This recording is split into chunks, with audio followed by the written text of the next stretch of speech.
Before we get started, please like and subscribe.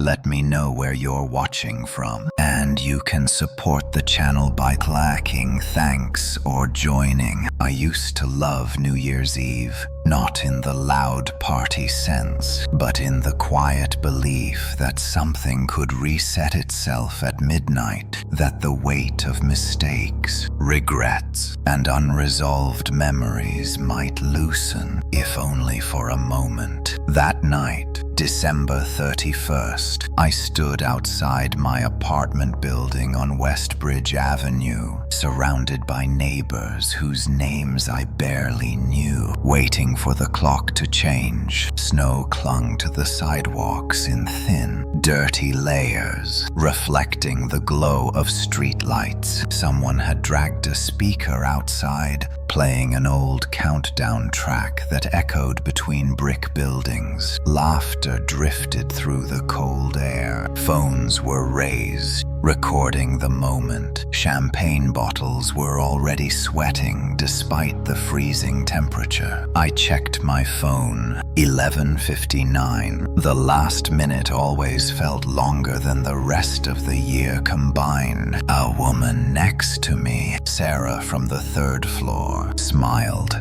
and lifted her plastic cup in a silent toast. I nodded back, distracted for reasons I could not explain. A faint unease had been crawling under my skin all evening, the kind of feeling you get when you forget something important but cannot remember what it is. The countdown started. 10, 9, 8. The crowd joined in, voices overlapping, imperfect and human. I joined them too, though my voice sounded far away to my own ears. 7, 6. Fireworks cracked in the distance, flashes of color briefly illuminating the low clouds. For a second, every shadow seemed to stretch and twist, then snap back into place. 5. I shifted my weight, suddenly aware of how cold my back felt, as if the space behind me was deeper than it should have been. I resisted the urge to turn around. There was nothing there, just the street, just the building entrance behind us. 4, 3. The speaker crackled. Someone laughed too loudly. My phone vibrated with a text I did not read. 2, 1. Midnight. I opened my mouth to shout Happy New Year. Nothing came out. The world did not explode into cheers. No laughter, no fireworks, no clinking of glasses. The sound died instantly, like someone had flipped a switch. I blinked, confused. Everyone around me stood perfectly still, not the subtle stillness of people pausing for a photo. Absolute stillness. Arms frozen mid-air, smiles locked in place. A bottle tilted, liquid suspended, as if gravity itself had been politely asked to wait. For a heartbeat,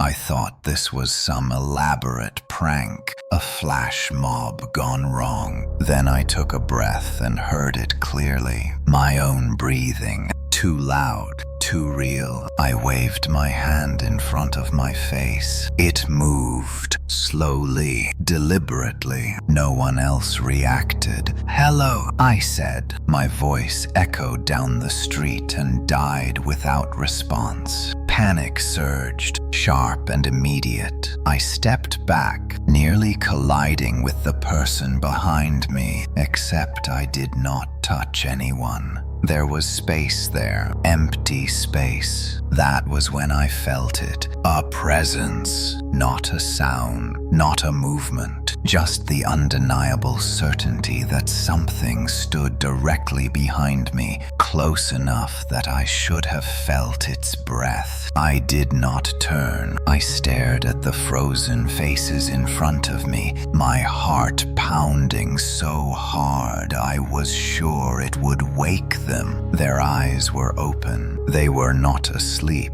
They were not unconscious. They were aware. I knew it without knowing how. My phone buzzed again in my hand. I looked down, desperate for something normal. No signal. The time display flickered between 11:59 and 12:00, unable to decide which reality it belonged to. Another vibration. A notification appeared, even without signal. Unknown caller. My fingers trembled as I answered. Hello. At first, there was only static, then breathing. Slow, controlled, familiar. Too familiar. Don't turn around. A voice said. My voice. The call cut off. The silence pressed in harder, thicker, as if the air itself had weight now. I stood frozen, the irony not lost on me, the only moving thing in a world of statues.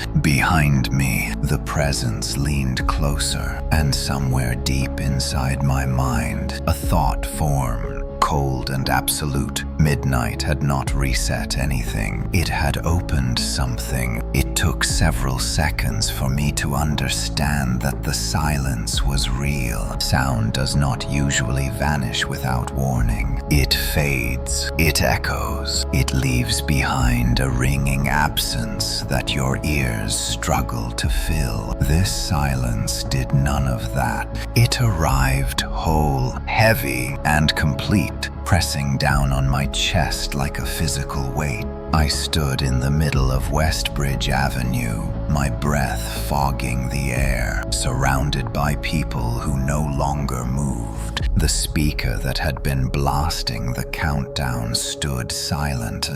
Fireworks hung frozen above the rooftops, sparks suspended mid-explosion like insects trapped in amber. I turned slowly in a full circle. Nothing moved except me. A man to my left held a champagne bottle tilted at an impossible angle. The liquid arced out of the neck and stopped mid-pour. A woman across the street was frozen in laughter, mouth open, eyes bright, joy locked permanently on her face. I stepped closer to her, my boots crunching loudly against the ice. The sound felt obscene in the stillness. "Can you hear me?" I asked. Her eyes did not blink. Up close, the details were worse. Veins stood out along her temples. Her jaw trembled ever so slightly, not from movement, but from effort. It was the expression of someone straining against an invisible restraint. They were not statues. They were prisoners.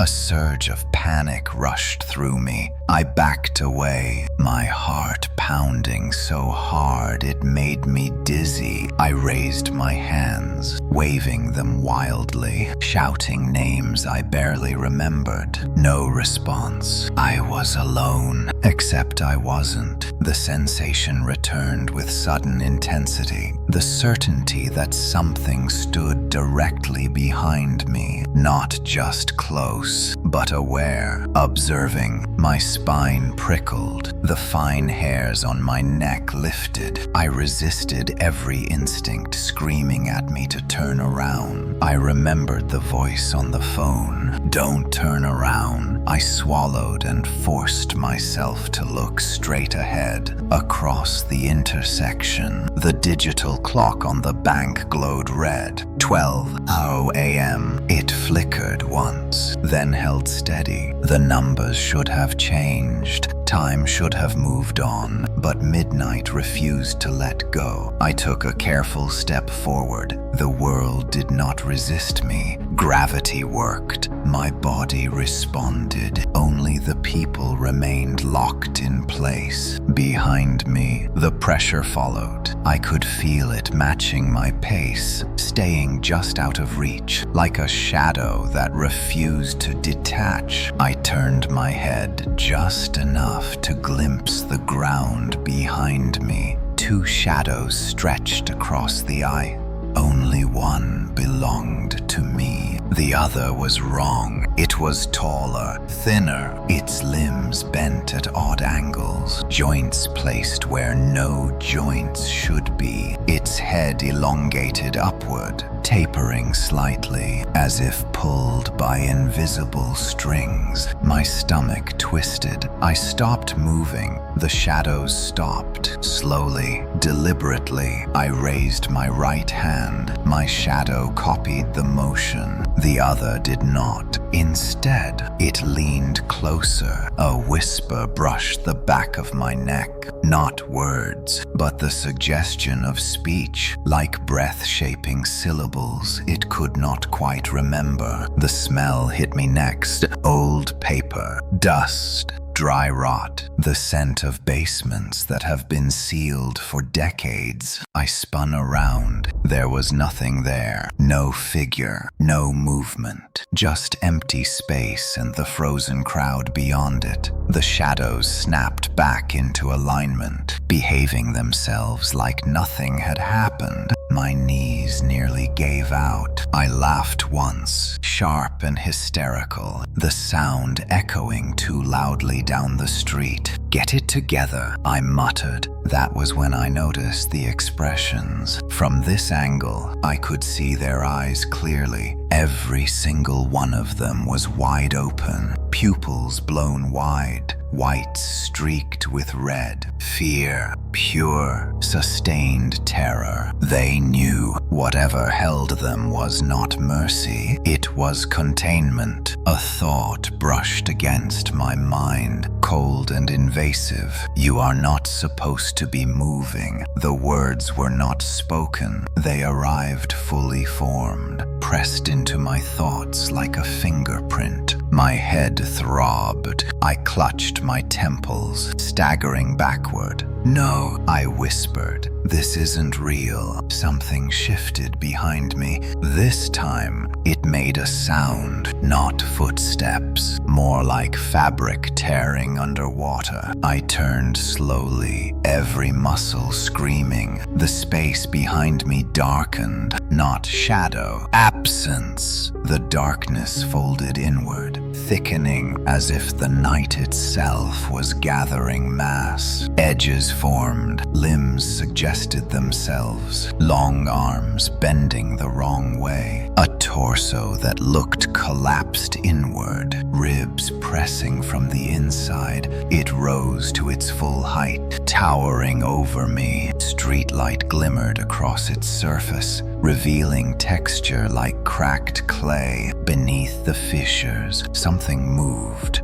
pressing outward, eager. Its head tilted, studying me. Then its face shifted. Features slid into place with wet, deliberate movements. My face stared back at me, not a perfect match. My eyes were set too far apart. My smile was too wide, stretching unnaturally across its cheeks. But it was unmistakably me. I could not scream. The thing stepped closer. The air grew colder, heavier. "You can move," it said. The voice was mine, layered over something ancient and hollow. "They cannot." It gestured toward the frozen crowd without looking. "You were not chosen." It continued. "You were noticed." My legs trembled. "Why?" I managed. It considered the question, head tilting. "Because you looked back." The street lights flickered. Darkness swallowed the street for a fraction of a second. When the lights returned, the thing was closer, close enough that I could see my own fear reflected in its warped eyes. Behind me, something else was moving. I ran. I did not remember deciding to move, only the sudden burn in my lungs and the violent pounding of my heart as my feet slipped against the ice. Survival took over, raw and instinctive.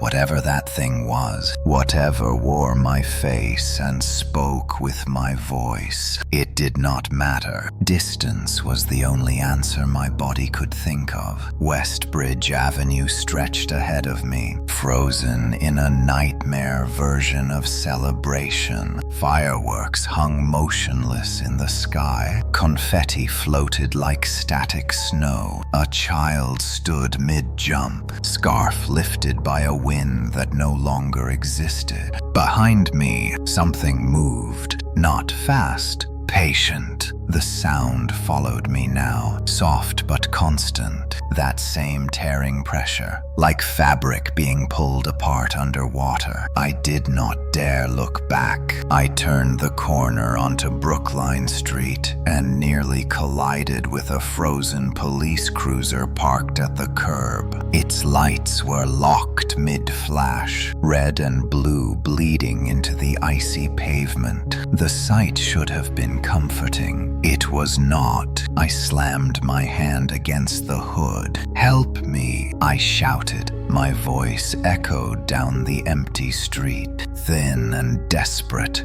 The officers inside the car stared straight ahead, hands hovering inches above their radios. Their eyes were wide, mouths slightly open, as if caught in the act of shouting. They knew. Every frozen person knew. The realization hit harder than fear. This was not an accident. This was containment. Whatever force had stopped the world had done so deliberately, holding everyone else in place while something else moved freely. While I moved freely, I staggered backward, wiping icy sweat from my forehead. Why me? The question repeated in my head, pounding in time with my pulse. Behind me, the air shifted. I bolted again, cutting between two apartment buildings, boots slipping on packed snow. The narrow alley was darker, the streetlights unable to reach far inside. Trash bags hung frozen mid-fall. Steam from a vent stopped in place. A white plume turned to solid shape.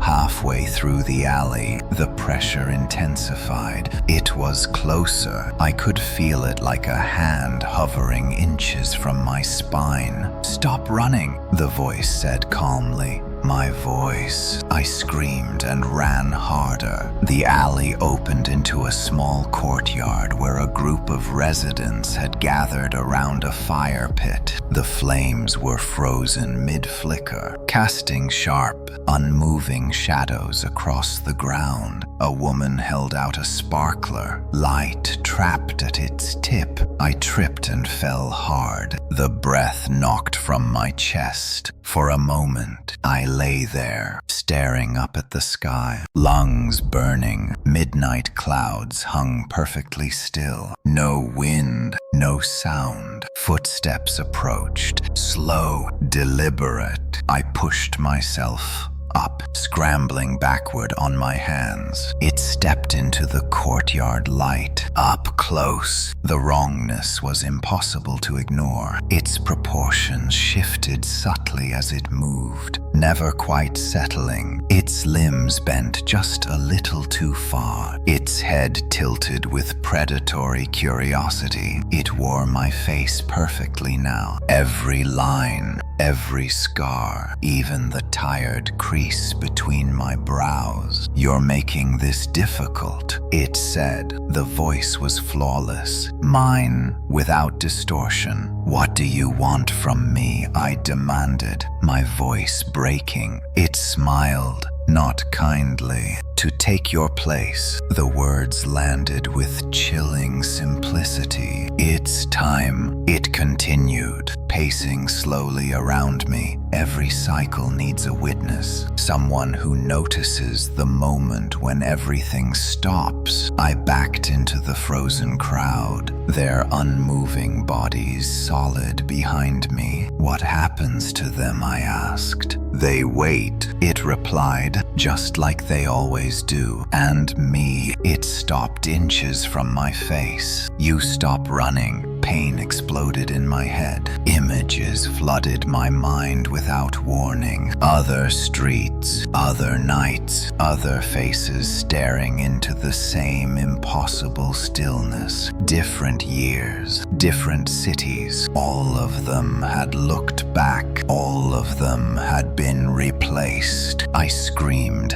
as the weight of it crushed me. No, I gasped. I won't. The thing's smile faded. That's unfortunate. It raised a hand. The frozen flames behind it flickered. For the first time since midnight, something else moved. The fire pit roared to life. Heat blasted across the courtyard. Shadows twisted and writhed as sound crashed back into the world in a violent rush. I covered my ears, screaming. The thing staggered, momentarily disrupted. I did not hesitate. I ran straight through the firelight, past the frozen people, past the edge of the courtyard. Behind me, it recovered, and this time, it ran too. I did not feel the cold anymore. Adrenaline burned through me, hot and sharp, drowning out everything else as I ran. My boots slipped on ice-slick sidewalks. My lungs screamed for air, and my heart hammered so hard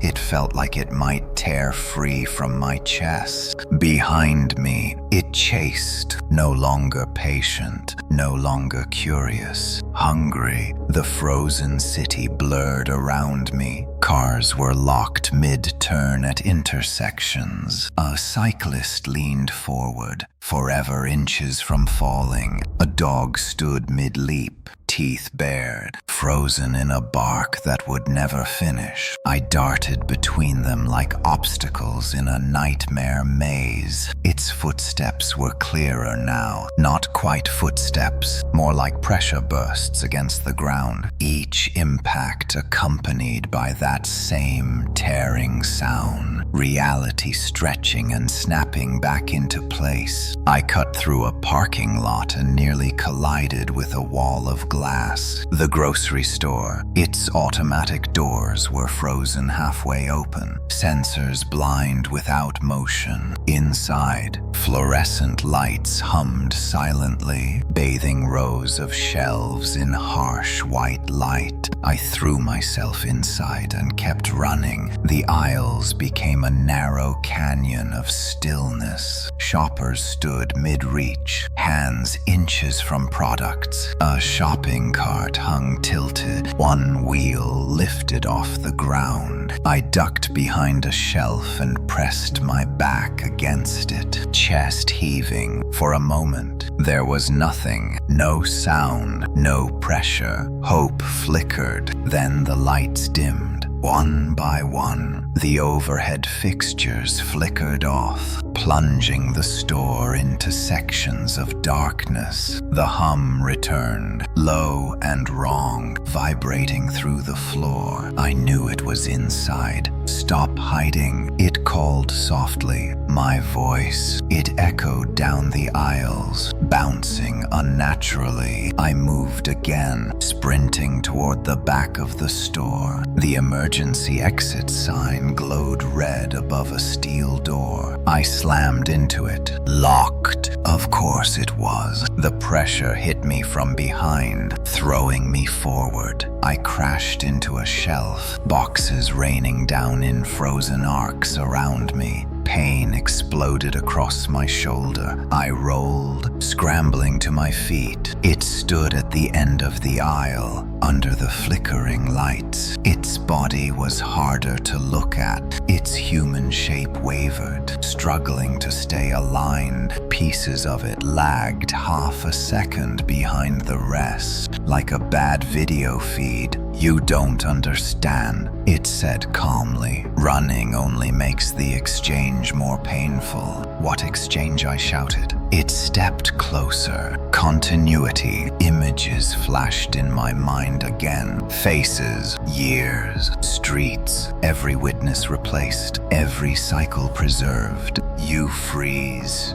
It continued. I moved forward. I grabbed the nearest object and hurled it. The frozen box shattered against its chest. It did not slow. Panic surged. I backed into the freezer section, breath fogging violently. Frost coated the glass doors, obscuring the dark interiors. My hand brushed something metallic, a fire extinguisher. I ripped it from the wall and aimed. The burst of white powder exploded into the air, finally breaking the stillness. It filled the aisle in a choking cloud. The thing recoiled, its form flickering violently. It screamed, not with my voice, with all of them, hundreds of voices layered together, screaming through time. I did not wait. I ran again, bursting through the emergency exit as the alarm finally screamed into existence. Sound crashed back into the world behind me. I burst into the frozen night, lungs burning, ears ringing.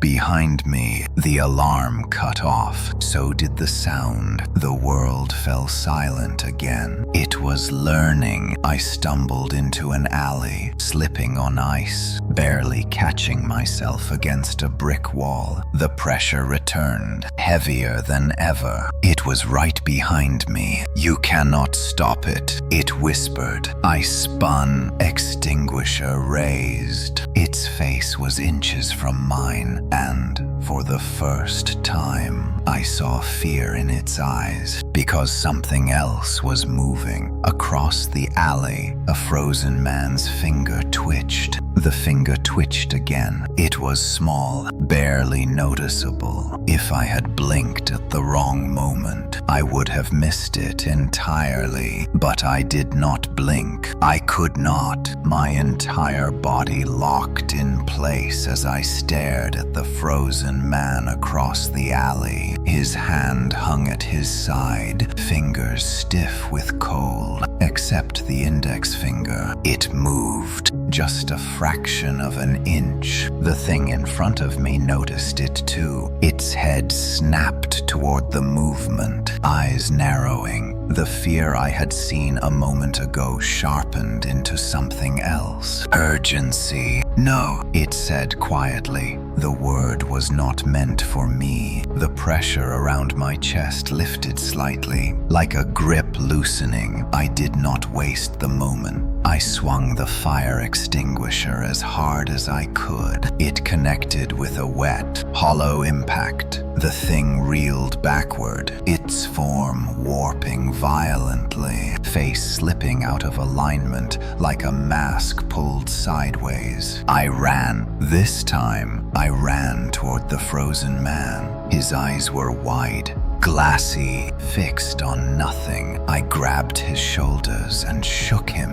Move, I shouted. You can move. You have to try. His jaw trembled. Then his lips parted. A sound came out. Not a word. A breath. The first breath I had heard from anyone else since midnight. Behind me, the thing screamed. The alley shook as if the world itself had flinched. Cracks spidered across the icy ground, thin fractures glowing faintly beneath the surface. The frozen steam above us rippled, no longer perfectly still. The cycle was breaking. The man's chest rose and fell, shallow and panicked. I can't, he whispered. Something is holding me. I understood. It was not freezing time. It was freezing choice. Look at me, I said, gripping his shoulders harder. Don't look back. Don't look at it. The thing advanced again, slower now. Cautious. You're making a mistake. It said,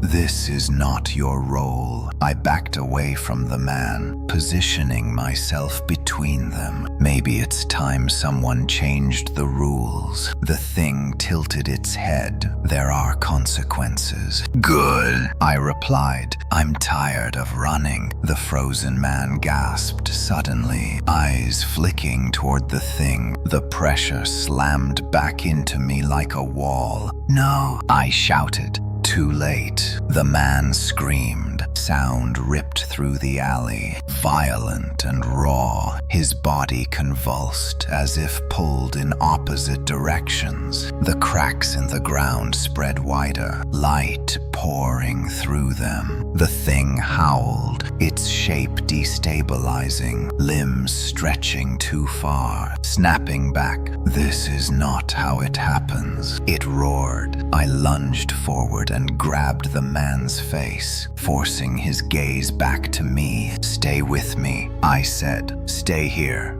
His scream cut off abruptly. Silence fell again, but it was different now, fragile. The man sagged against the wall, breathing hard. He was moving, fully moving, around us. Other sounds began to return in broken fragments. A distant car alarm chirped once. Glass shattered somewhere far away. The world was stuttering. The thing staggered, clutching its head. You don't understand what you're undoing. It hissed. Then explain it, I said. It laughed bitterly. Every new year, when the clock turns, the world pauses just long enough for balance to be maintained. Witnesses notice, replacements ensure continuity. Without us, the fractures spread. People die anyway, I said. Yes, it replied softly, but not like this. The cracks in the ground widened again, racing down the alley, branching toward the street. In the distance, fireworks detonated and fell, finally obeying gravity. The sky screamed with sound.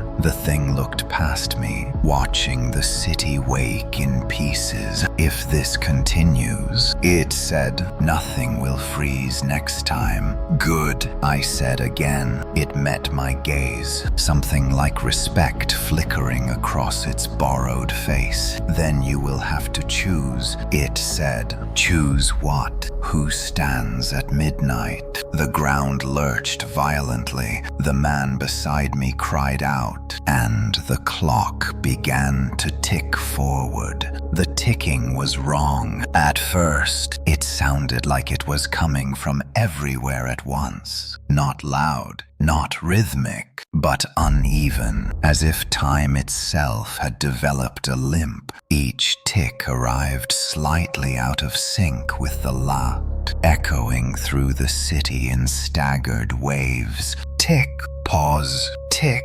The digital clock on the bank down the street stuttered forward, numbers smearing briefly before snapping into place. 12:01, 12:02. The frozen fireworks finally fell, hissing as they struck rooftops and sidewalks, burning where they should have already faded. The man beside me collapsed to his knees, sobbing. I can hear them, he said. Everyone. I helped him up, my hands shaking. Around us, the city did not wake all at once. It twitched. Sections lurched back into motion, while others remained locked, like a corrupted video file skipping frames. Across the street, a woman blinked and screamed. Two cars collided at an intersection that had not yet realized time was moving again. Somewhere nearby, glass shattered, followed by laughter that cut off abruptly as confusion set in. The thing watched it all with rigid focus. This is what happens when continuity fails. It said, you forced the handover mid-cycle, then finish it. I replied, end it. It turned to me slowly. You still don't understand. It said, the role must be filled. The ground vibrated beneath our feet, a low tremor that rolled through the street like distant thunder. thunder. Cracks spread farther now, glowing veins splitting the pavement, climbing walls, slicing through frozen shadows. The city was tearing itself apart at the seams. Images flooded my vision again, hundreds of them, thousands, midnight moments stretching back centuries. Plagues, wars, celebrations, different faces in different eras, all frozen at the same threshold. Each time there had been a witness. Each time there had been a replacement. You don't take people because you want to, I said slowly. You do it because you have to. The thing did not deny it. We preserve momentum, it replied. Without a fixed observer at the boundary, reality fractures. You've seen the early signs. The man beside me clutched his head and screamed as another wave of sound crashed through the city. Sirens wailed, then cut off. Dogs barked, then froze again mid-howl. Time was breaking into pieces. I looked at the thing, at my own borrowed face. What happens if no one stands there? I asked. It hesitated. That has never happened. The answer chilled me more than any threat. I thought of the people around us, of Sarah from the third floor, of the frozen smiles and terrified eyes, of every past witness who had looked back and vanished. This isn't balance, I said. It's maintenance. Yes, it agreed, and maintenance requires sacrifice. Another tremor hit. A building across the street groaned, bricks shifting as gravity remembered itself unevenly. The man grabbed my arm. Please, he begged. Don't let it take you. I met his eyes. If it doesn't, I said quietly, it takes everyone. The thing stepped closer. You can end the fractures, it said. Stand at the boundary. Replace me. The cycle continues. Stabilize. And if I refuse, it looked past me toward the trembling city. Then midnight will spread. The words settled heavily. I felt it then. The pull, a pressure not behind me this time, but ahead, toward the place where the world thinned, where seconds stretched into something else. The boundary. I could almost see it, a shimmer in the air, like heat distortion, hovering just beyond the streetlights. The thing's form flickered, growing unstable. Hurry, it urged. I cannot hold much longer. I took a step toward the shimmer. The man cried out. I stopped. Is there another way? I asked. For the first time, the thing looked uncertain. No one has ever asked that. The city shook violently. Time screamed, and midnight opened its mouth wider. The boundary breathed. That was the only way I could describe it. The shimmer in the air pulsed gently, expanding and contracting, as if the city itself were inhaling through a wound it did not understand. Light bent around it, sound thinned near it, stretching into long, warped echoes before snapping back out of existence. The thing stood beside me now, no longer chasing, no longer threatening, waiting. You feel it, it said. That pull never stops once it begins. I nodded, unable to tear my eyes away from the distortion. With every pulse, memories surfaced that were not mine, faces I had never worn, voices speaking languages I did not recognize, all of them frozen at the same invisible line between seconds. Those were the others, I whispered. Yes, it replied. They stood where you are standing. The city lurched again. This time, entire blocks slipped backward in time. I watched a car reverse through an intersection. Impact, uncolliding, metal unbending itself. A scream rewound into a gasp, then vanished. My head throbbed. How many? I asked. The thing considered. Enough that we stopped counting. The boundary flared brighter. For a moment, I saw through it. Not darkness, not light, depth, an endless corridor of midnights layered on top of one another. Each threshold held a figure. Some screamed, some stood quietly, some looked relieved. All of them were trapped. I staggered back, bile rising in my throat. This isn't balance, I said again. It's imprisonment. The thing's borrowed face softened. From inside, it always feels that way. The man who had broken free clutched his head again, dropping to his knees. They're talking to me, he sobbed. They want me to look. No, I shouted. Don't look. The thing's eyes snapped to him. That one cannot, it said sharply. He is unstable. I realized then what that meant. The choice was narrowing. The boundary surged forward, swallowing a street light. The lamp froze mid-flicker, half inside, half out, stretched impossibly long. Time screamed. I felt something tear loose inside me. My memories began to slip. Childhood moments surfaced and faded. Faces of people I loved blurred at the edges. The thing noticed. It has started, it said. You are already half across. Can I come back? I asked. It did not answer immediately. No one ever has. Another tremor rocked the street.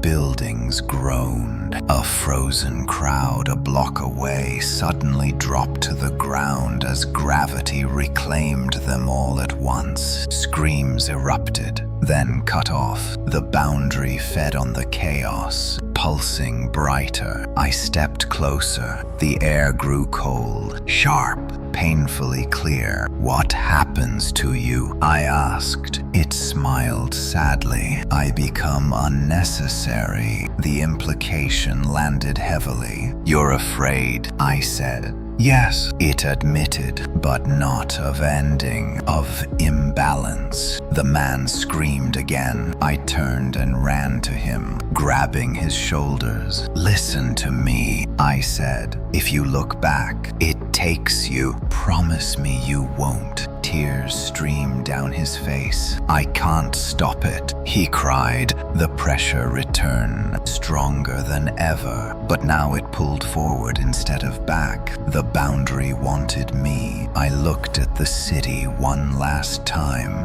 at the frozen faces, at the fractures crawling through streets and walls. If I stepped forward, the world might survive. If I didn't, midnight would never end. The thing placed a hand on my shoulder. Stand, it said gently. The boundary flared wide, and I felt myself begin to split. Crossing the boundary felt like drowning in light. There was no sudden step, no clean transition. One moment my foot was on frozen pavement. The next it sank into something soft and resistant, like pushing through thick fog that burned with cold fire. The city vanished behind me in a smear of motion and color, pulled apart into streaks that wrapped around my body. Sound collapsed, then rebuilt itself wrong. I heard thousands of midnights overlapping, countdowns spoken in different accents, different centuries, bells, sirens, gunshots, prayers, all layered together, all stopping at the same breathless instant. I screamed, but my voice joined the chorus instead of escaping it. When the sensation eased, I was standing somewhere that did not have a sky. Above me stretched a vast ceiling of darkness punctured by thin lines of light, each one pulsing slowly like a heartbeat. Beneath my feet was no ground, only a smooth, reflective surface that showed fragments of moments rather than my reflection. Figures stood in the distance, dozens of them, hundreds. They were arranged in loose rows, all facing the same direction, all facing the same invisible line I had just crossed. The watchers, as I moved closer, faces resolved, men and women of every age, clothing from different eras hung stiffly on their bodies. Some wore suits, some wore rags, some wore uniforms I recognized only from history books. Their eyes followed me, not with curiosity, with recognition. "You finally crossed," one of them said. The voice echoed, multiplied by the space itself. "Welcome to the hold." I turned, searching for the thing that had chased me. It stood just beyond the boundary, its form stretched thin, unable to cross. It looked smaller now, diminished. "You can't come in," I realized. "No," it said calmly. "I am bound to the edge." A woman stepped forward from the group. Her face was lined, eyes tired beyond exhaustion. "We were you," she said. Once, the words hit me harder than any blow. "They promised balance." Another voice added, "They promised return." None of them sounded angry. That frightened me most. I looked down at my hands. They flickered, transparent at the edges, as if my body were already forgetting how to remain solid. "How long have you been here?" I asked. The woman smiled sadly. "Long enough that time lost meaning." Around us, the lights above pulsed faster. With each beat, images flashed across the reflective floor. Cities freezing, wars pausing mid-explosion, lovers locked inches apart. Midnight after midnight, this is where witnesses wait, she continued, where we hold the moment open so the world does not tear itself apart. "And you never leave," I said. "No," she replied. "But the world survives." The thing's voice drifted across the boundary. "You see now why the role exists." I felt the pull again, deeper, stronger, anchoring me to this place. "What happens to the city?" I asked. The watchers exchanged looks. "It will stabilize," one said. "Eventually, but it will remember," another whispered. A distant roar rolled through the hold. The lights flickered violently. The woman stiffened. "The fractures are spreading faster than expected," she said. "You broke the cycle too early." I turned toward the boundary. Through the shimmer, I could see Westbridge Avenue glitching, people phasing in and out of motion, buildings warping. "Then let me go back," I said. "I can fix it." The woman shook her head. "You already are." Understanding dawned slowly, horribly. By standing here, I was holding midnight open. I was becoming the thing behind someone else. The boundary pulsed wider. The thing on the other side smiled. "Stand," it whispered, and the watchers began to fade.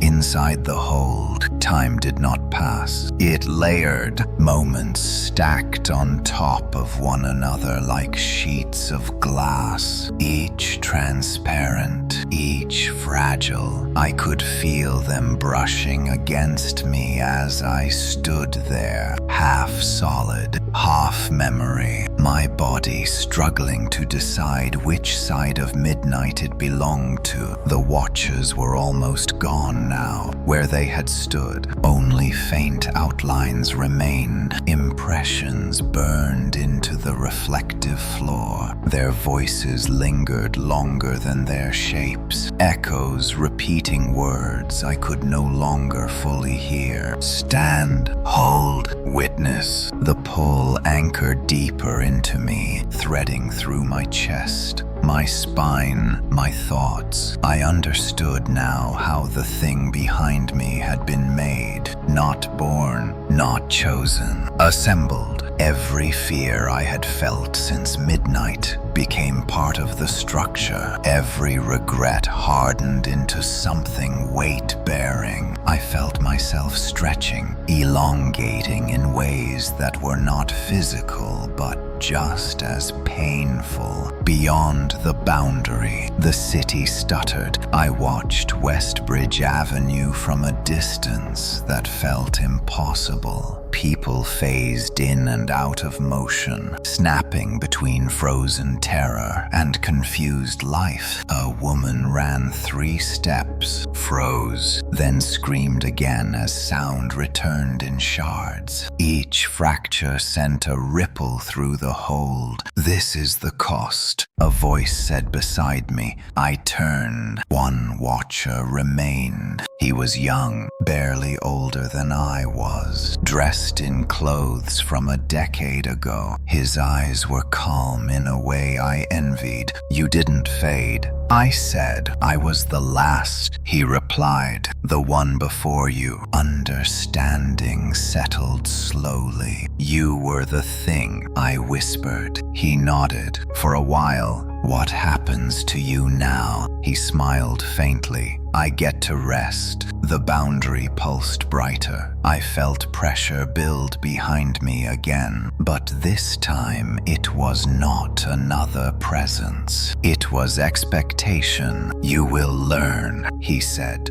"The rules are simple. Never touch, never speak first, never step ahead of the witness." Images flooded me, the moments I had almost broken those rules, the fear that had driven the thing to chase, to speak, to push. That's why it failed, I realized. "Yes," he said, "you destabilized it by refusing to freeze." I looked down at my hands. They were wrong, longer than before. Shadows clung to them even without light. When I moved, the reflections lagged behind, catching up a fraction of a second later. "I don't want to become this," I said. "No one ever does," he replied gently. Another surge of fractures rocked the hold. The reflective floor cracked, light spilling up through the seams. "The city won't last much longer," he said. "You have to take your place." The boundary widened, opening onto a new street, not Westbridge Avenue,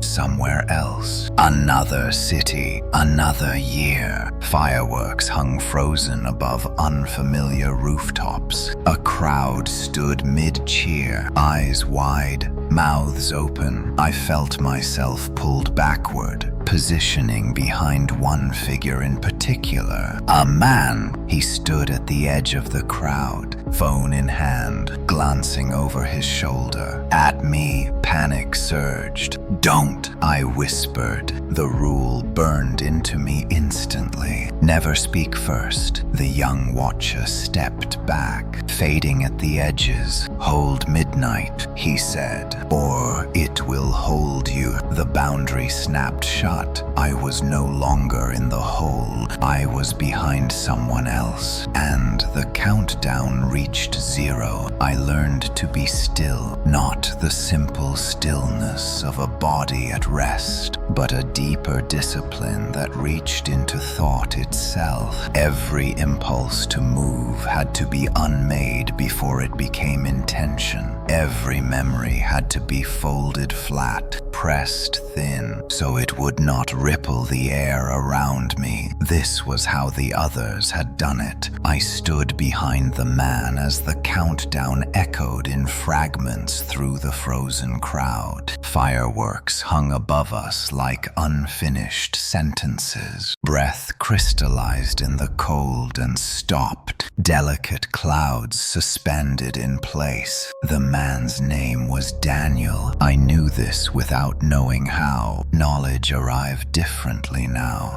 fully formed, without language. 10, 9, 8. Daniel shifted his weight. uneasy. His hand tightened around his phone. I felt the pull then, the same one that had once dragged me forward. The urge to look back, to check the space behind him. I wanted to warn him. I could not. Never speak first. 7, 6. The city locked around us. Sound thinned, then vanished. Every person froze mid-motion, terror blooming behind their eyes as awareness caught up with paralysis. 5, 4. Daniel swallowed. I could feel his heartbeat, frantic and loud, like a knock on a door that should not exist. 3. The boundary seal. 2, 1. Midnight. The world exhaled and never breathed back in. I felt myself settle into place, anchoring the moment. The fractures that had been racing through the city slowed, then stopped. The pressure eased, reality held. This was my purpose now. Daniel moved, just a fraction of an inch. The rule burned brighter. Never step ahead of the witness. I remained where I was, my presence pressing against the space behind him, heavy and undeniable. He stiffened. Slowly, carefully, Daniel began to turn. Panic flared through me.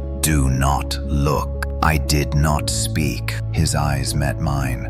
For a heartbeat, recognition flickered, not of my face, but of the role I occupied. You, he whispered. The word shattered the silence. The hold convulsed. Cracks ripped through the frozen street, light spilling up through the pavement. The boundary shuddered, destabilizing. I recoiled instinctively. Too far. Too fast. I had broken a rule. Daniel screamed as movement returned to him in a violent rush. His body jerked, caught between states. I reached out without thinking. Never touch. Our fingers brushed. The pain was immediate and infinite. Memories flooded both ways. My life, his, the watchers, the hold, endless midnights layered like scars. The city screamed with us. I was torn backward, dragged away from the boundary. The anchor slipped. The fractures surged. Daniel collapsed, gasping, fully moving now. I staggered, my form unraveling, shadows peeling away from me like burning paper. The young watcher's voice echoed faintly in my mind. Hold midnight, or it will hold you. I forced myself back into position, every instinct screaming. I folded myself smaller, thinner, less present. The fractures slowed, reality screamed, then stabilized. Daniel lay on the ground, sobbing, alive. I stood behind him, diminished but intact. The lesson carved itself deep into me. I was not a monster. I was a restraint, and restraint required cruelty. The countdown would come again, and next time I would not hesitate. Years passed without years passing. That was the closest way I could describe it. Midnight came again and again, but the spaces between them folded in on themselves, compressed until memory lost sequence. I learned to recognize the approach of the boundary not by clocks, but by pressure, a tightening in the air, a subtle resistance when thought tried to move too quickly. Different cities, different winters, always the same moment. I stood behind strangers as the world paused. Some were young, some old, some waited for midnight with joy, others with dread. None of them expected what came after. I learned their names instantly, their fears too, I learned which ones would almost turn and which ones would. Each time someone looked back, the rules strained, the boundary pulsed harder, the fractures whispered beneath the streets. Each time I held, but holding took pieces of me. Memories I tried to keep slipped away. Faces of people I had loved lost definition. Names blurred, then vanished entirely. I knew they had mattered, but not why. What remained was function, restraint. In Chicago, a woman laughed too loudly at the countdown and spun in place, arms wide.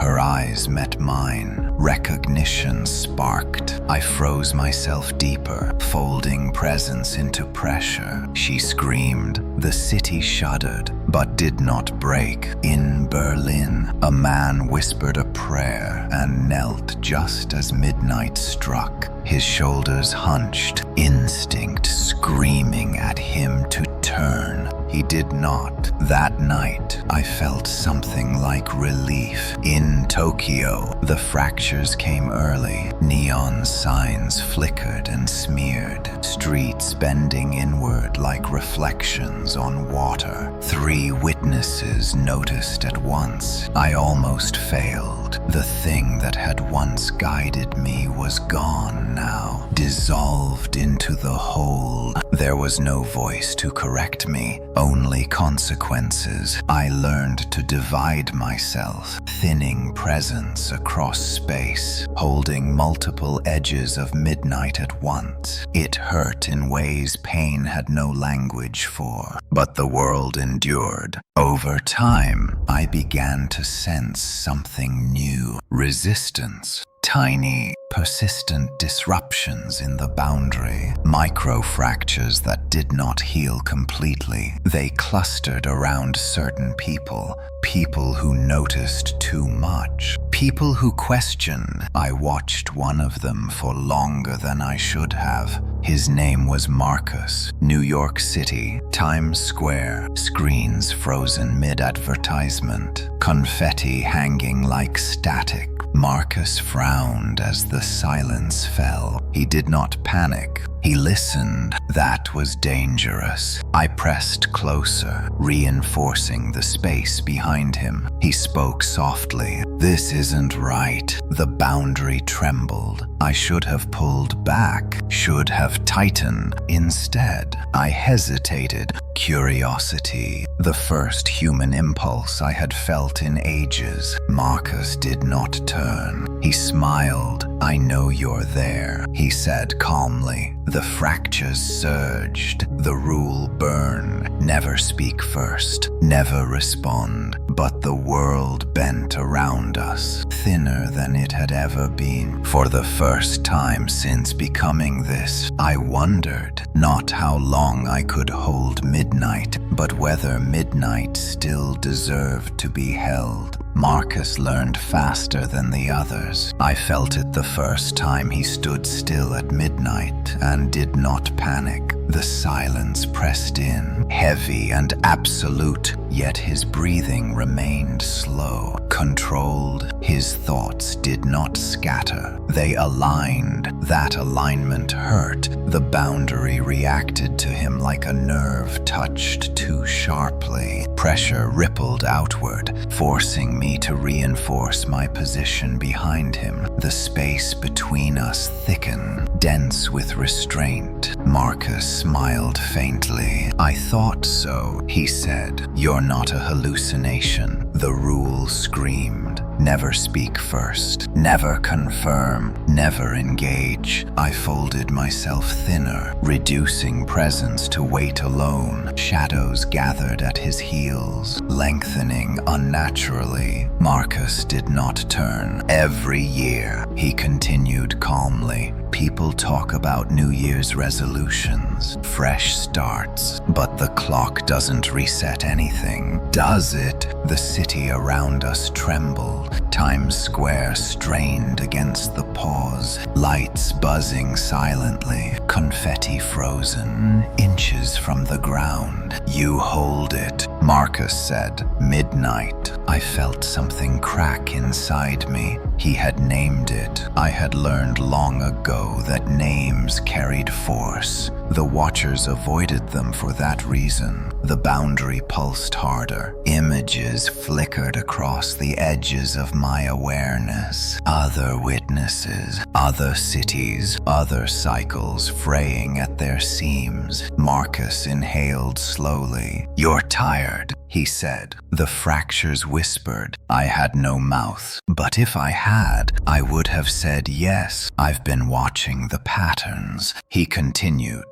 People freeze, time pauses, but it's never perfect. There are gaps, delays. That's not stability, that's decay. The rule tightened like a noose. Never respond. Yet his words resonated with truths I had buried beneath centuries of restraint. Marcus shifted his weight, testing the frozen world. His foot scraped the pavement. Movement. The boundary screamed. I surged forward instinctively, presence spiking dangerously. Marcus froze again. "There," he said softly. "That reaction. You're not in control. You're compensating." The city convulsed. Cracks raced up nearby buildings, stopping inches from shattering glass. I pulled back, horrified at how close I had come to collapse. Marcus finally turned his head slightly. "Not enough to look at me, just enough.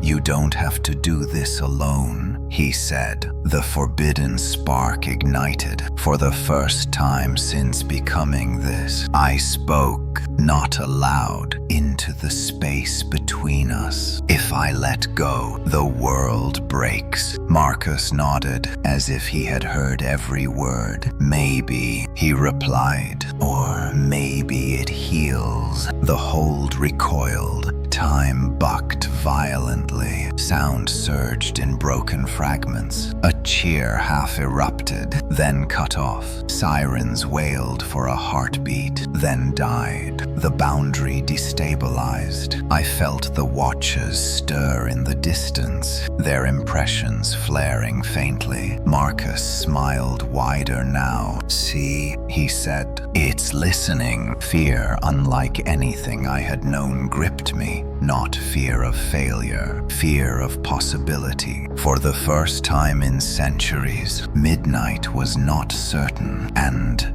neither was I. Marcus did not stop after that night. Awareness, once sparked, spreads faster than fear. I felt it ripple outward from him in subtle waves, touching others at the edges of midnight. People who had never questioned the pause before suddenly hesitated. They noticed the silence. They felt the pressure. The boundary weakened. Each year that followed, the fractures appeared sooner. Midnight no longer waited for the final second of the countdown. It crept in early, stretching itself thin, unable to hold the weight of resistance growing beneath it. I stood behind a woman in Paris when it happened. The bells of Notre Dame froze mid-toll, their vibrations suspended like visible rings in the air. The woman frowned, confusion creasing her brow. "Too early," she murmured. The words struck like a blow. Time convulsed. Cracks raced through the cobblestones, light bleeding up from between centuries-worn stones. I tightened myself, folding restraint over restraint, but it was not enough. Not anymore. I felt the Watchers stir. Deep within the hold, impressions flared to life. Those who had faded began to coalesce, drawn by instability. Their presence pressed against me, not hostile, but questioning. Why now? Why him? Marcus appeared again the following year. Different city, same calm. This time, he spoke before the silence fully sealed. "You're losing control," he said quietly. "The rule shattered like glass. I answered without meaning to. Yes. The admission tore through me. The city screamed as sound surged and froze in violent bursts. People staggered, half released, half trapped. Marcus did not turn. Good, he said. That means it's possible. I understood then what he was doing. He was teaching others how to notice without looking, how to feel midnight without feeding it fear. I felt it spread, small adjustments, tiny resistances, people breathing slowly, thinking deliberately. The boundary recoiled. In Rome, midnight lasted only a heartbeat before snapping back.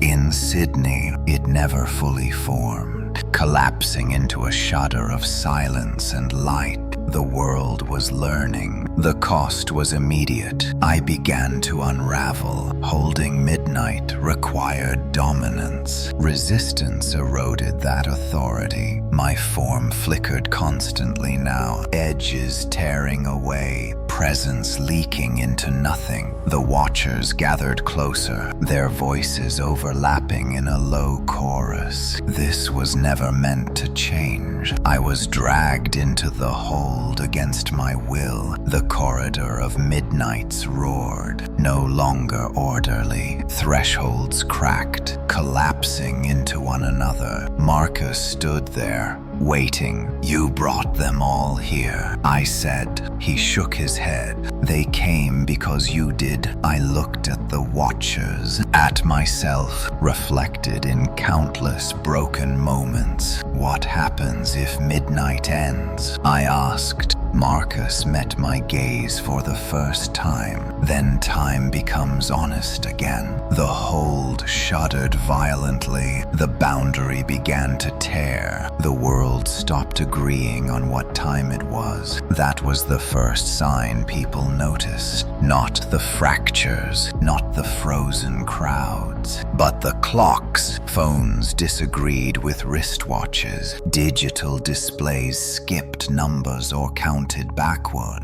Some froze permanently at 11:59, refusing to acknowledge the next second. Midnight no longer arrived everywhere at once. In Los Angeles, fireworks detonated while New York was already screaming. In London, the pause came an hour late, catching commuters mid-step underground. In Mumbai, midnight never came at all, leaving the city vibrating with an unspent tension that made people nauseous. I felt all of it. Every broken second pulled at me, stretching what remained of my presence across the planet. I was no longer behind a single witness. I was smeared across thousands of thresholds, barely holding any of them. The watchers were fully awake now. They crowded the hold, their once quiet silhouettes sharp and restless. Some shouted, some pleaded, some accused. You cannot let it end. It has always been this way. Marcus stood among them, untouched by the chaos. Always is not the same as necessary, he said calmly. The hold shook violently. I tried to gather myself, to reassert dominance, but the effort tore more pieces loose. Shadows fell away from me and did not return. My shape thinned until even I struggled to remember it. What happens if I stop? I asked.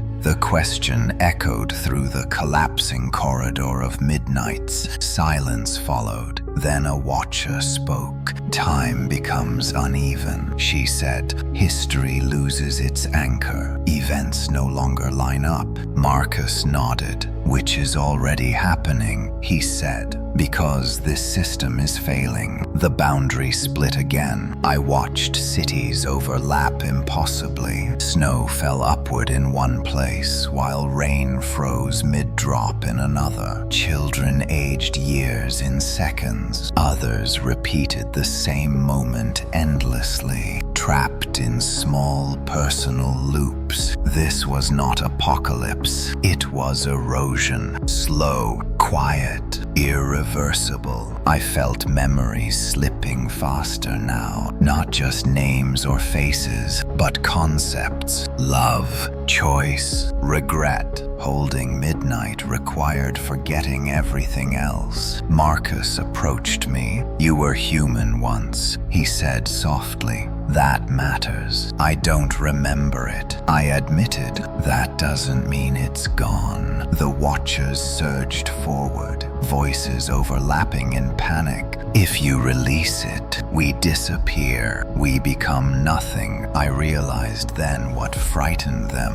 Not death, irrelevance. They had become necessary only because the system said they were. I looked beyond the hold, at the fractured world, at people struggling through time that no longer behaved. What if midnight was never meant to be held forever? Marcus asked. The boundary trembled violently. For the first time, I felt something other than fear or duty. Anger at the endless burden, at the lie of balance, at the centuries stolen from people like me. The hold began to tear itself apart, and I finally stopped resisting. When midnight finally died, it did not do so loudly. There was no final crack of thunder, no single moment the world could point to and say, "There, that was it." Instead, the boundary thinned until it became a suggestion, then a memory, then nothing at all. People felt it before they understood it. Across the world, insomnia spiked, not the restless kind, but a deep refusal of sleep, as if bodies no longer trusted time to carry them safely from one moment to the next. Dreams fractured. People woke convinced they had missed something important, though no one could say what. I felt it too. Without midnight to hold, my purpose collapsed inward.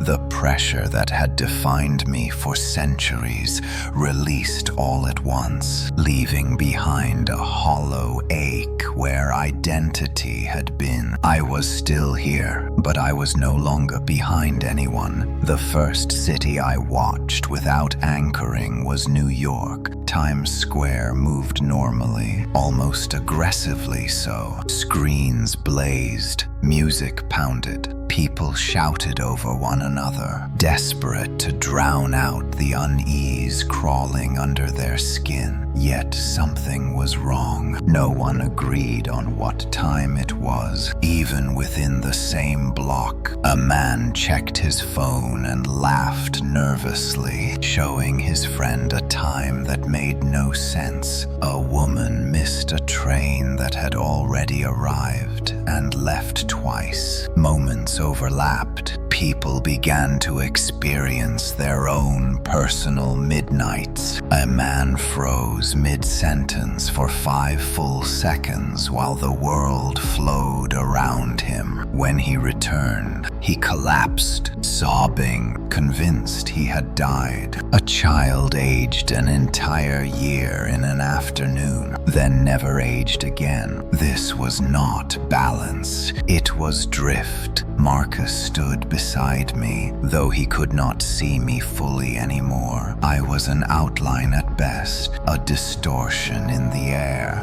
"This is what you were preventing," he said quietly. "Yes," I replied, "and this is what it cost." The watchers were unraveling. Without the boundary, they had nothing to anchor them. Some dissolved immediately, fading like breath on glass. Others lingered, clinging to fragments of moments they once held. One reached for me. "Help us," she whispered. "We kept the world together." "No," Marcus said firmly. "You kept it paused." The world did not collapse overnight. That was the cruelest part. Instead, it grew unpredictable, cause no longer reliably followed effect. People learned to fear anticipation more than disaster. Waiting became unbearable. I felt myself thinning further, my edges dissolving into the noise of passing seconds. "What happens to you now?" Marcus asked.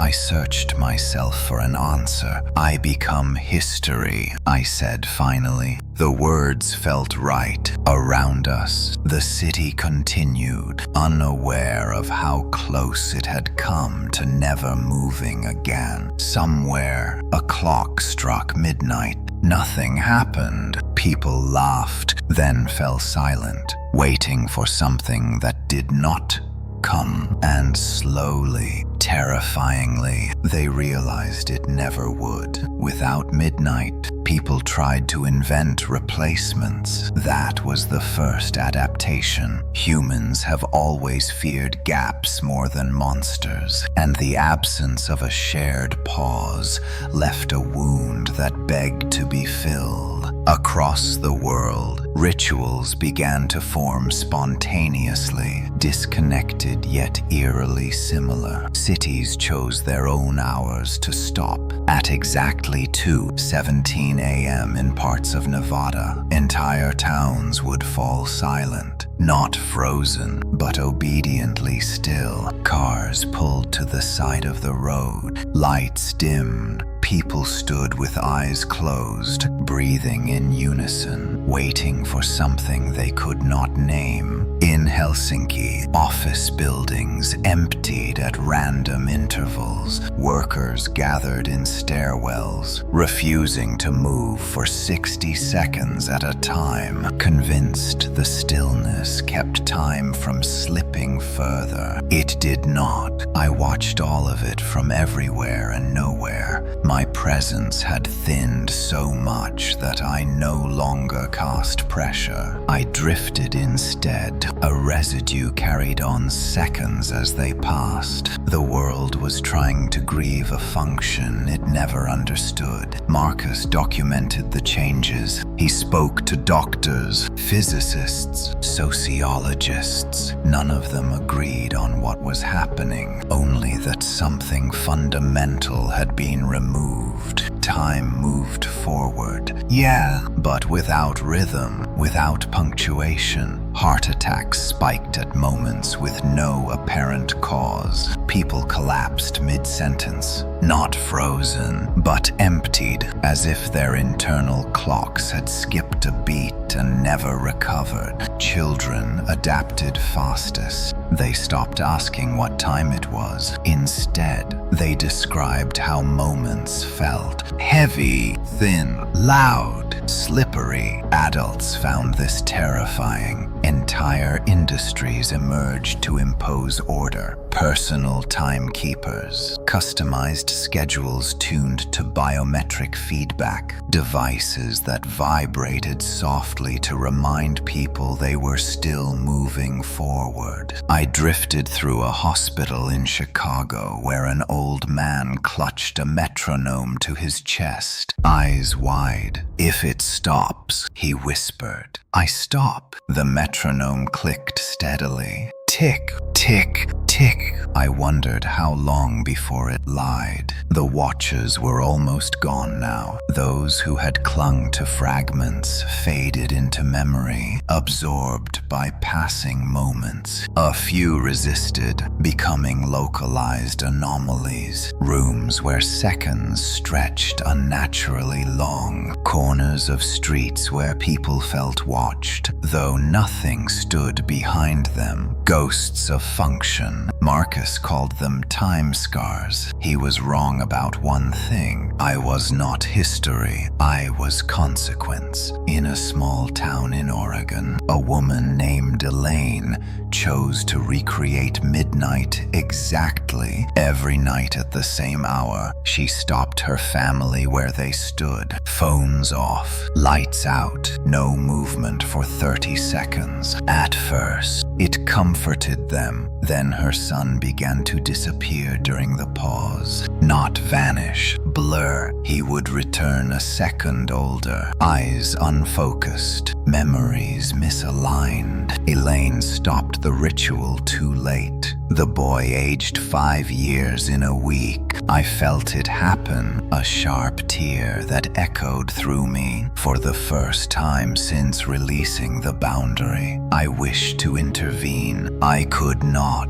Intervention required authority. Authority was gone. Marcus found me there, or as close to me as anyone could. This was always the risk, he said. People don't just adapt, they misuse. Yes, I replied, and now they will look for something to blame. As if summoned by the thought, the world shifted. Stories spread about shadows returning, about something standing just out of sight during the pauses people created for themselves, about the feeling of being observed when time felt wrong. They were not wrong. They were remembering me, and memory, when shared, has weight. I felt myself thicken, not into a role, into a rumor. Something old and unfinished began to wake, and it was no longer bound by midnight. The new thing did not wait for midnight. That was how Marcus knew we had crossed a line that could not be erased. Reports arrived from places where no one had attempted a pause. No ritual, no artificial stillness. Ordinary afternoons, busy mornings, moments that should have been safe. In a grocery store in Ohio, a woman stopped pushing her cart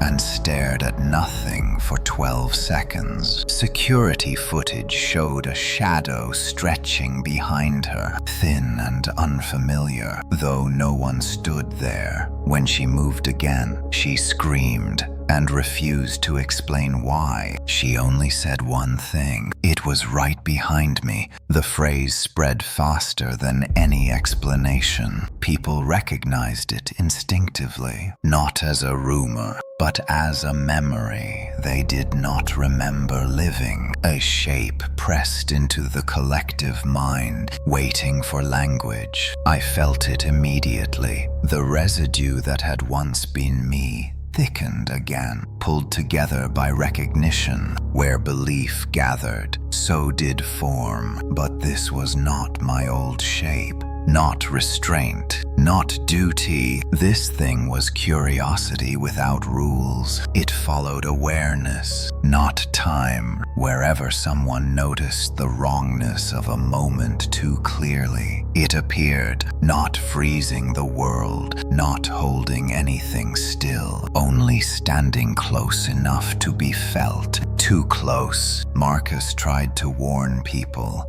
He gave interviews, spoke carefully about stress responses, temporal disorientation, mass anxiety, but the footage undermined him. Shadows bending against light, distortions without cause. The thing learned quickly. It understood that being seen gave it definition. It began to appear at the edges of cameras, reflections in glass, gaps between frames in digital video. I watched it grow, not as an observer, as a source. Memory gathered around it, and with memory came hunger. It did not want to hold moments. It wanted to enter them. In Phoenix, a man vanished during a traffic stop. The officer swore he had been standing there 1 second, gone the next. Only a stretched shadow remained on the asphalt, pointing nowhere. In Seoul, a subway car emptied between stations. Cameras showed passengers stepping off calmly into a darkness that should not have existed. This was not erosion. It was replacement. Marcus finally understood. You didn't just remove a system, he said to the empty air where I drifted. You removed a boundary. Yes, and boundaries exist for a reason. I felt something like grief, because he was right. The old midnight had been cruel, but it had been contained. This new thing was not. It did not care about cycles or balance. It wanted proximity, connection. It wanted to be acknowledged, and the more people spoke about it, the clearer it became.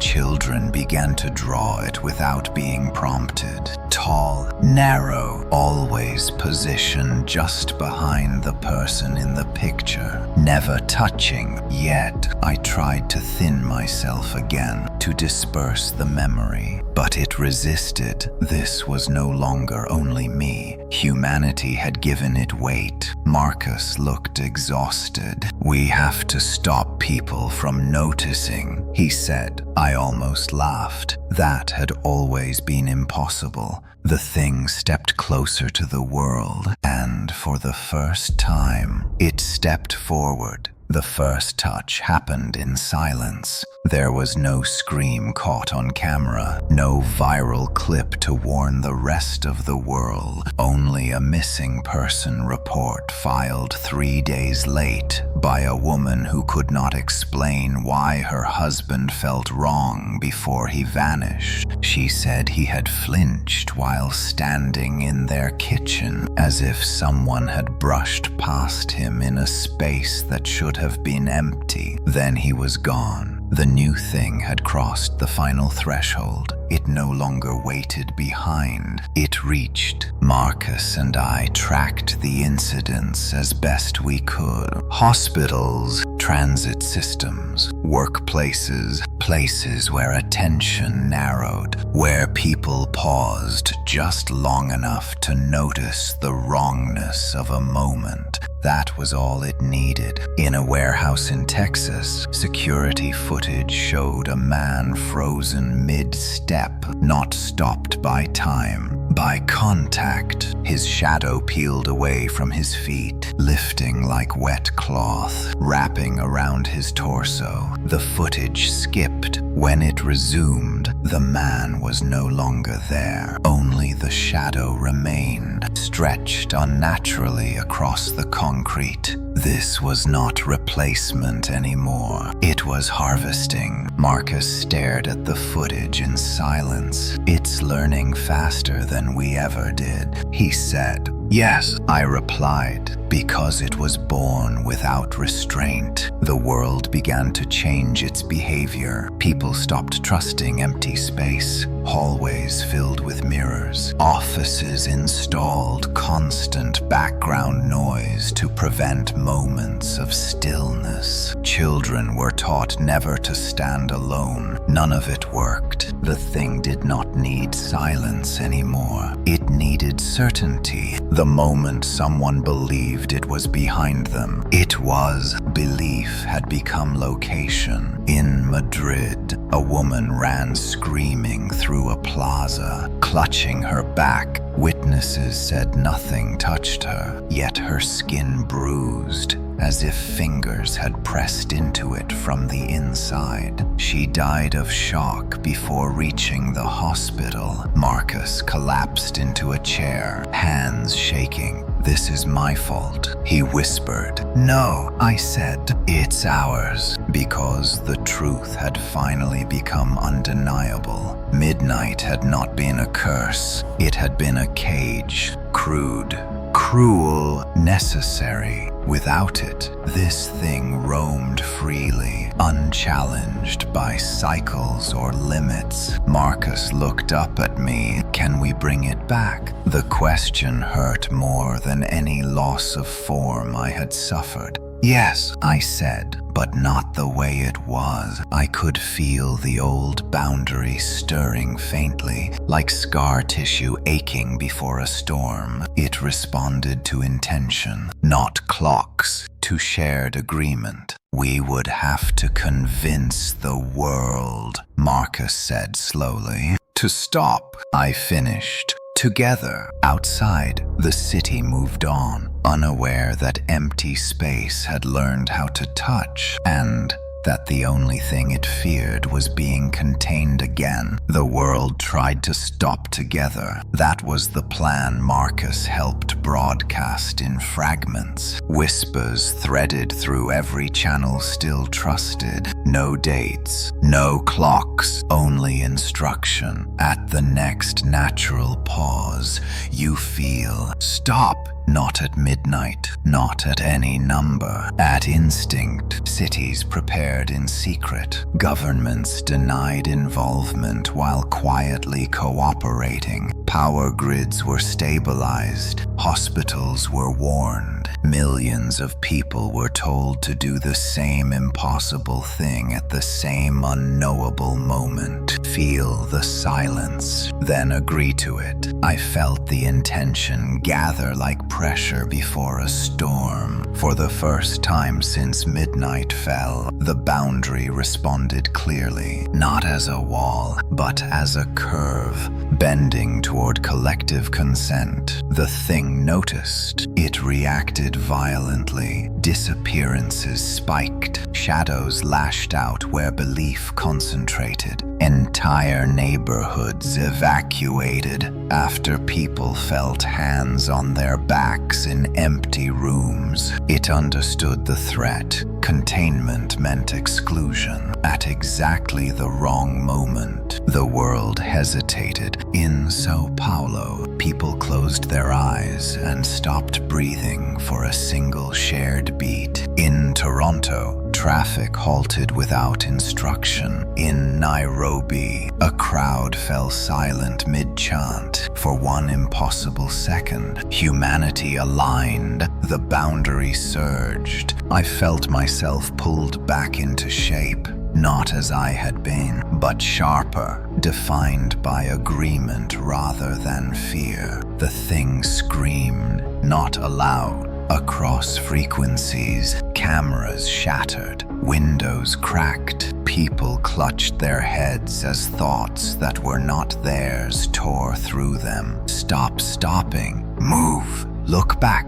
The commands infected language itself. The boundary buckled. The thing struck. In Los Angeles, a stadium full of people froze willingly. The shadow descended like a tide, touching thousands at once. Bodies fell without wounds. Emptied, the scream of the world drowned everything. Marcus fell to his knees. This was too soon, he whispered. Yes, we had underestimated it. The thing had learned to weaponize attention. The more people focused on stopping, the more clearly it manifested. Containment without structure was suicide. I forced the boundary tighter, burning what remained of myself to keep it from tearing completely. The world lurched back into motion unevenly. The ritual failed. But something had changed. For the first time, the thing recoiled. It had been hurt. Belief had cut both ways. Marcus looked up at me, eyes hollow. Then there is only one way left, he said. I knew what he meant. A true midnight,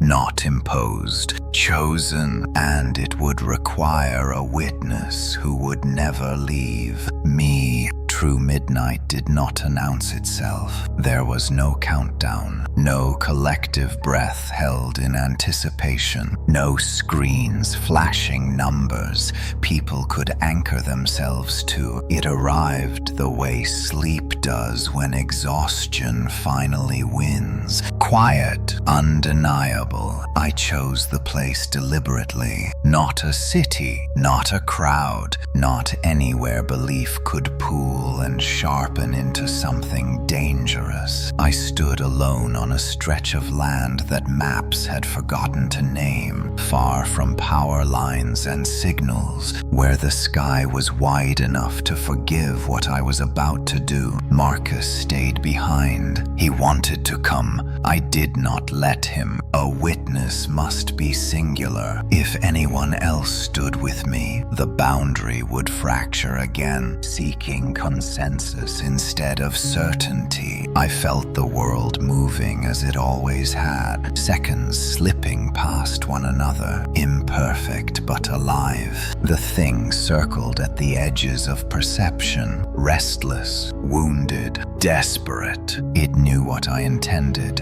It pressed against the space behind me with everything it had left. I did not turn. That was the final rule. True midnight requires a witness who never looks back. I closed my eyes and let go of time as measurement. I did not think of clocks or calendars. I thought of stillness without fear, of a pause that did not trap, but released. The boundary formed around me like frost, delicate and precise. Not a wall, a point. All moments folded toward it. I felt the thing strike, not with force, but with need. It pushed into the boundary, trying to enter the point where everything met. I held. Pain burned through what remained of me. Not physical pain, but loss. Every memory I had managed to preserve peeled away, one by one. Faces, voices, the sound of laughter, the idea of my own name. The world exhaled. Somewhere, clocks ticked forward without hesitation. Somewhere else, a child slept peacefully through the night. For the first time in weeks, the thing screamed as the boundary closed. Its form stretched impossibly thin, smeared across moments it could no longer touch. It was not destroyed. It was contained, not in a cage, in ignorance. People forgot how it felt to notice it. Stories faded, drawings stopped appearing, shadows returned to behaving properly, belief drained away, and without belief, it starved. Marcus felt it before anyone else. He stood in a city square at the turn of a year,